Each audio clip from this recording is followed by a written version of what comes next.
WhatsApp guys, कैसे आप सब लोग। Welcome back to another reaction video. इस वीडियो में हम देखने वाले मुस्लिम टू हिंदी कन्वर्जन। अक्सर लोग गाइस आप लोगों ने देखा होंगे जो कि मुस्लिम होता है हिंदी में कन्वर्ट होता है, लेकिन क्यों क्यों कन्वर्ट होता है। आज इस वीडियो में हम देखने वाले ऐसे लोग को हम देखने वाले जो पहले मुस्लिम थे फिर वो हिंदू हो गया, लेकिन क्यों कन्वर्ट हो गया, इसका क्या रीज़न थे, तो इस वीडियो में हम देखने वाले। और हम इस वीडियो में पांडित जी को देखने वाले हैं, पांडित जी क्या बोलने वाले इसके बारे में कि आप लोग इसके बारे में मतलब क्यों कन्वर्ट हो गया ना। उससे पूछा जाता है कि उस बंदे से जो पहले मुस्लिम था वो हिंदू में कन्वर्ट हो गया, उससे पूछा जाता है, पांडित जी बोलते हैं कि आप क्यों कन्वर्ट हो गया। उसके बाद जो तीसरी बात है, डॉक्टर जाकिर नाइक को आप लोग जानते हैं, उसका क्या रिएक्शन है इसके बारे में वो भी हम देखने वाले हैं। तो इंजॉय करें, बहुत ही फंटास्टिक वीडियो, ऐसे वीडियो कभी कभी नहीं मिलेगा, तो आज इंजॉय करें, बहुत ही अमेजिंग वीडियो। इससे पहले अगर चैनल पर नहीं तो काइंडली सब्सक्राइब कर दो और वीडियो को लाइक कर दो इस तरह इंटरेस्टेड वीडियो देखने के लिए। बाकी इंजॉय करते देखते उस वीडियो को। Let's go guys. से हूँ और मैं ये पूछना चाहता हूँ, मैं सनातन में आ तो गया हूँ पर मैं ये पूछना चाहता हूँ। आप मुस्लिम हैं? हाँ। क्या नाम था आपका पहले? मेरा पहले जावेद नाम था।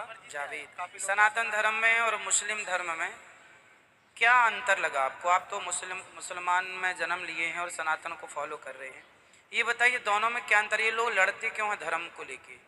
बिस्मिल्लाहिर्रहमानिर्रहीम। अस्सलाम वालेकुम दोस्तों, एक मुसलमान लड़का जो कि अनिरुद्ध आचार्य पंडित से कहता है कि मैं पहले मुसलमान था, अब मैंने सनातन धर्म को अपना लिया है, तो उसने और क्या क्या बातें की अगर मैं बताऊंगा तो वीडियो पहले ही थोड़ी सी लंबी है और लंबी हो जाएगी, इसलिए हम क्लिप को देखते हैं कि उसने पंडित से क्या कहा और पंडित ने आगे से उसको क्या जवाब दिया। उसके बाद डॉक्टर जाकिर नाइक साहब का जवाब भी जानेंगे।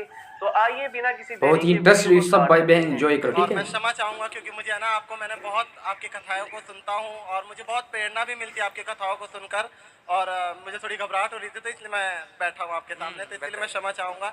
और मैं एक मुस्लिम धर्म से हूँ और मैं ये पूछना चाहता हूँ, मैं सनातन में आ तो गया हूँ पर मैं ये पूछना चाहता। आप मुस्लिम हैं? हाँ। क्या नाम था आपका पहले? मेरा पहले जावेद नाम था। जावेद। काफ़ी लोग जानते भी होंगे। तो आपने हिंदू धर्म अपना लिया? हाँ हाँ, क्योंकि सबसे पहले मैं एक बात कहना चाहूँगा, क्योंकि काफ़ी लोग मुझसे कहते हैं कि तुम हिंदू बने हो। हिंदू तो मुझे नहीं लगता कि कोई किसी को बना सकता है, क्योंकि हिंदू पैदा ही होता है, मेरा मानना ऐसा है। और ये मुझे ना किसी ने ब्रेन वॉश करा और ना किसी ने कुछ कहा, ये एक ठाकुर जी की कृपा हुई तब मैं सनातन में आया। वैसे किसी ने मुझे या मैंने किसी को देख के सीखा या ऐसा कुछ भी नहीं था। तो मैं सभी लोगों से ये कहना चाहूँगा, और मेरे जो फैमिली वाले हैं वो भी आज तो आपके फैमिली वाले आपका विरोध नहीं करते कि तुम कहाँ से? मैं अभी इतना डिप्रेशन में हूँ, पूछो मत, मुझे फ़ोन आ रहे हैं फैमिली वालों के ज़्यादा आ रहे हैं, बाकी अदर तो कोई कुछ भी नहीं कह रहा, पर फैमिली वाले का आज भी मम्मी का फ़ोन आया और वो कहने लगी हमसे कोई मतलब नहीं, हम मर भी गए तो हमारा मुंह मत देखियो तू, हमारी वजह से पूरे रिश्तेदार तेरी वजह से हमें पूरी वो कर रहे हैं, और मतलब भाई अपनी फैमिली को छोड़ चुके हैं बंदा। टूट गई है, हमारी एक लड़की है उसकी शादी करनी है, तेरी वजह से उस लड़की की भी जिंदगी हिंदी खराब धर्म हुई है। के लिए इसने तो मैं सारा आखिर में ये फैमिली को पूछना छोड़ चाहता दिया। हूँ कि ठाकुर जी से मेरी एक शिकायत है हमेशा कि या तो मुझे पहले इधर का कर देते या उधर का कर देते, ये बीच में ला के मुझे इतना परेशानियों में डालना, और उनको मैं छोड़ नहीं सकता। मैं सास्ते छोड़ सकता हूँ पर मैं ठाकुर जी को नहीं छोड़ सकता। किन को नहीं छोड़ सकते आप? मैं ठाकुर जी को नहीं छोड़ सकता, भगवान जी को नहीं छोड़ सकते? नहीं छोड़ सकता सर। फिर आप सही रास्ते पर।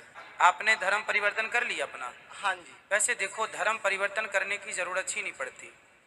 हमारे ठाकुर जी जो है ना, हमारे भगवान कभी ये नहीं कहते कि तुम हिंदू हो जाओगे तो ही हम तुम्हें मिलेंगे। हाँ, भगवान तो कहते हैं कि तुम मुसलमान भी हो और यदि तुम उसी रूप में मुझे प्रेम कर लोगे तो मैं उसी रूप में तुम्हें प्राप्त हो जाऊंगा। तो आपको ये भक्ति का रोग कब से लगा? मैं बहुत छोटा था, मेरी जो परवरिश हुई है वो मेरी नानी के घर पे हुई है। अच्छा। तो नानी के जाने के बाद मामा मामी दिल्ली लेकर आए, उन्होंने मुझे 11 साल की एज में काम पे लगा दिया। तो मुझे तो काम वाम का पता नहीं था, मैं वहाँ बैठा रोता था। तो मेरे ख्याल 2012 एक साल बीत गया, समय ऐसा बीत जाता है और पता भी नहीं लगता, और आदत पड़ जाती है उस चीज़ को झेलने की। तो वहाँ पे एक पन्नी आया करती थी, मतलब जैसे हम लोग ये आटा चावल वगैरह पैक करते हैं ना, तो वो पन्नी आया करती थी, तो उसमें कृष्णा पन्नी के नाम से आया करती थी, और उसमें छोटी सी कृष्ण जी की छवि छपी हुई थी। उन्होंने हाथ में मुरली रखी, मुझे पता नहीं था उस टाइम पे कृष्ण क्या है, और मुझे बिल्कुल भी इस चीज़ का अंदाजा नहीं था। तो मुझे बार बार ऐसा लगता ना कि कुछ टाइम बाद कि वो मुझे देख रहे हैं, वो कभी इशारे कर रहे हैं। तो मैं आंटी को बोलूँगा, आंटी ये देखना, ये जो फोटो बनी मेरे को देखता है और कभी कभी इशारे करता है। तो आंटी कह रही, तो मतलब आंटी को लगता था कि बच्चा है या वैसी पागलपंती वाली बात है, ऐसा कुछ भी नहीं होता। वो मुझे बार बार कहती, मैंने कहा आंटी आप जाओगे फिर ये ऐसी होगा। और मैं कई बार मैं दोपहर की रोटी खाता था तो मुझे ऐसा लगता है जैसे मुझसे कह रहे कि मुझे भी भूख लगी है, मेरे को भी दे। तो मैं आधी रोटी निकाल कर और सब्जी देता था, और भगवान जाने वो कहाँ जाता था मेरे को बिल्कुल नहीं पता। और फिर उसके बाद से इतना उससे प्रेम हो गया कि मैं उस चिट को उखाड़ कर अपने साथ लेकर आया, डेली ले जाता ले आता। फिर उसके बाद से जो मेरे मामा मुमा थे उनसे वो लोग मुझे मारने पीटने लग गए कि तू ये क्या कर रहा है, ये है वो है जो भी हो। और उसके बाद से फिर मैं 13 साल का जब हुआ था मैंने घर को छोड़ दिया।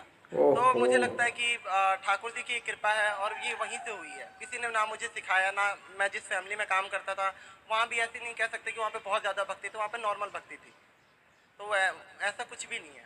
तो ये मुझे कई लोगों की शिकायत है कि मुझे मेरा ब्रेन वॉश किया गया है या वैसा किया, तो ऐसा कुछ भी नहीं। किसी सनातन ने किसी ने भी मेरा ब्रेन वॉश नहीं करा, मैं अपनी मर्जी से आया हूँ। सनातन धर्म में और मुस्लिम धर्म में क्या अंतर लगा आपको? आप तो मेन मुसलमान क्वेश्चन में गाइस जन्म ये लिए हैं और अभी सनातन को फॉलो कर सब रहे भाई हैं। बहन एंजॉय ये करते हैं ना, बताइए दोनों में क्या अंतर है? ये लोग लड़ते क्या क्यों हैं धर्म डिफरेंस को इसमें लेकर? अभी दिखाते हैं। मुझे तो ये पता नहीं क्योंकि मैंने इतनी उन चीज़ों में पढ़ाई नहीं कर रखी। सनातन मुझे ऐसा लगा कि सनातन एक शांत धर्म है जहाँ मन को शांति मिलती है। और किसी के लिए मतलब किसी जानवर को काटना पीटना नहीं होता। तो सनातन इसलिए भी बहुत ही अच्छा है क्योंकि हम किसी का जान लेकर अपना त्यौहार वगैरह नहीं मनाते। जी। जैसे कि गाइस होली हो गई, दिवाली हो गई, तो कभी मुस्लिम भी धर्म में भाई ऐसा नहीं होता बहुत कि कुछ किसी हमारे को सीखते यहाँ हैं, दीपक जला करके हाँ त्योहार दीपक मनाते हैं। जलाकर और लेकिन ये तो मिठाइयों छोटे के से साथ। वो हिंदुओं में तो ये कन्वर्ट हो बहुत चुका है अच्छा ना। है और अच्छा लगा सनातन बहुत। और अब भी मैं सनातन में ही हूँ तो मैं अपने आप को सनातन ही मानता हूँ। बिल्कुल, आप पूर्ण सनातनी हैं। इस धरती पे प्रत्येक जीव सनातन ही है मेरे भाई। रास्ता भटक गए हैं लोग, बस ये समझो, रास्ता भटक गए हैं लोग। किसी धर्म में किसी की हत्या करना जायज नहीं। नाम मुकुंद है। अभी डॉक्टर जाकिर नाइक क्या बोलते हैं?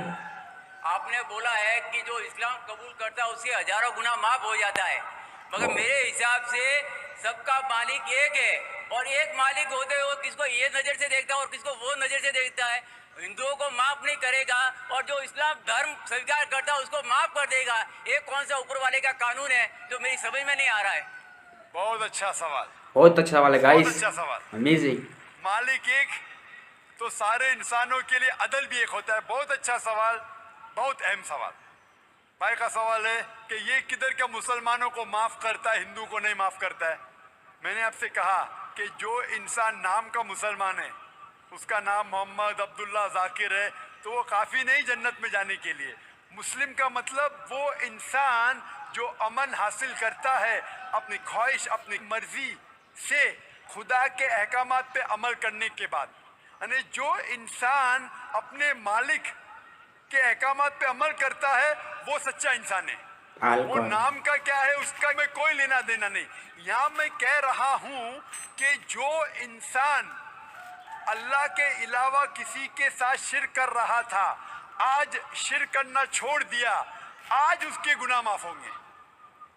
चाहे कोई भी हो, आप भी अगर कहते कि मैं शिर्क करना छोड़ दूंगा, अल्लाह के अलावा किसी और की इबादत नहीं करूंगा, जो हिंदू मजहब की किताब में लिखा है, और मैं मानूंगा आखिरी पैगंबर मोहम्मद सल्लल्लाहु अलैहि वसल्लम में, चाहे आप ईसाई है, चाहे आप हिंदू है, चाहे आप यहूदी है, आज आप अगर अपने मालिक का कहना मानेंगे तो आपका मालिक आपको माफ करेगा। लेकिन अगर आप कहेंगे मेरा मालिक एक, लेकिन मालिक का कहना नहीं मानेंगे तो मालिक कैसा माफ करेगा। मिसाल के तौर पे एक एग्जामिनेशन होता है, टीचर सारे तालिबे इल्म के लिए बराबर है। टीचर एक साल के लिए सारे तालिबे इल्म सारे स्टूडेंट्स को सिखाता है, बराबर। लेकिन एग्जामिनेशन में जो टीचर पूरे साल भर सिखाता है, जो तालिबे इल्म वो टीचर के सिखाए मुताबिक एग्जामिनेशन पेपर में लिखता है, वो पास हो जाएगा। जो तालिबे इल्म टीचर जो सिखाता है उसके खिलाफ काम करता है तो टीचर क्या उसको पास करेगा? चाहे वो हिंदू मुस्लिम हो ईसाई हो, जो टीचर सिखाता है उसके ऊपर वो तालिबे इल्म उसके मुताबिक इम्तिहान देता है, वो पास होगा।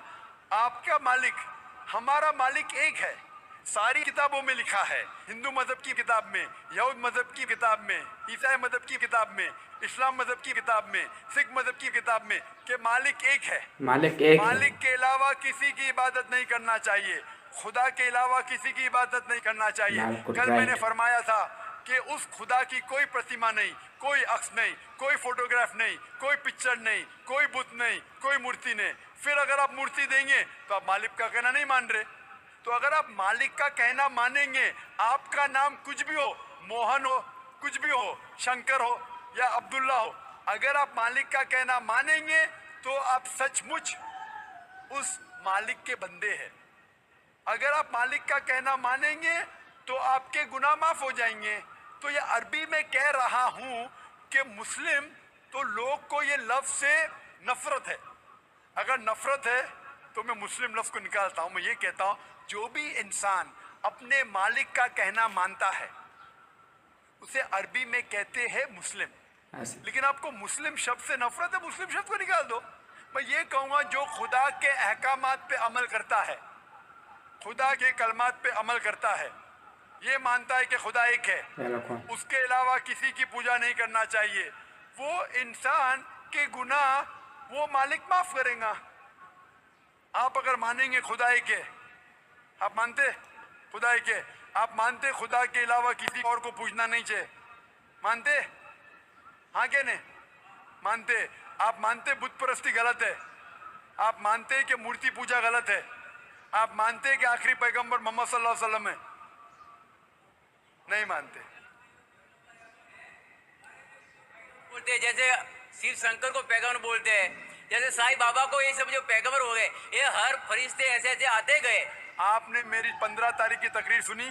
मैंने नहीं सुना। मोहम्मद सल्लल्लाहु अलैहि वसल्लम का जिक्र मुख्तलिफ मजहबी किताबों में, आप कैसेट लीजिए, मेरी तकरीर है मोहम्मद सल्लल्लाहु अलैहि वसल्लम का जिक्र मुख्तलिफ मजहबी किताबों में। इसमें मैंने साबित किया हूँ कि मजहबी किताब बदलने के बावजूद सब मजहबी किताब में लिखा है कि आखिरी पैगंबर आने वाले हैं, उस आखिरी पैगंबर का नाम है मोहम्मद सल्लल्लाहु अलैहि वसल्लम। आप हिंदू मजहब से ताल्लुक रखते? हिंदू मजहब की किताब में लिखा है, भविष्य पुराना पर्व 3 खंड 3 अध्याय 3 श्लोका 5 से 8 में लिखा है। तो गाइस जैसे कि आप लोगों ने वीडियो देख लिया ना, जैसे कि पंडित जी ने भी सवाल दिया, डॉक्टर जाकिर नाइक भी दिया ना, आप लोग से इसमें मतलब बहुत इंटरेस्टेड वीडियो था ना। अगर आपने सही देखा नहीं तो फिर से एंजॉय करो, बहुत ही इंटरेस्टेड वीडियो, क्योंकि ऐसे वीडियो कभी कभी मिल जाते हैं। क्योंकि डॉक्टर जाकिर नाइक ने भी उसको जवाब दिया, और वो आता है उस पहले स्टार्टिंग में पांडे जी ने जवाब दिया, पांडे जी ने जो बोला वो भी आप लोगों ने देख लिया ना, कि एक मुस्लिम बंदा हिंदी में कन्वर्ट होता है, ठीक है, और क्यों होता है वो आप लोगों ने देख लिया। बाकी डॉक्टर जाकिर नाइक ने क्या क्या बोला आप लोगों ने देख लिया।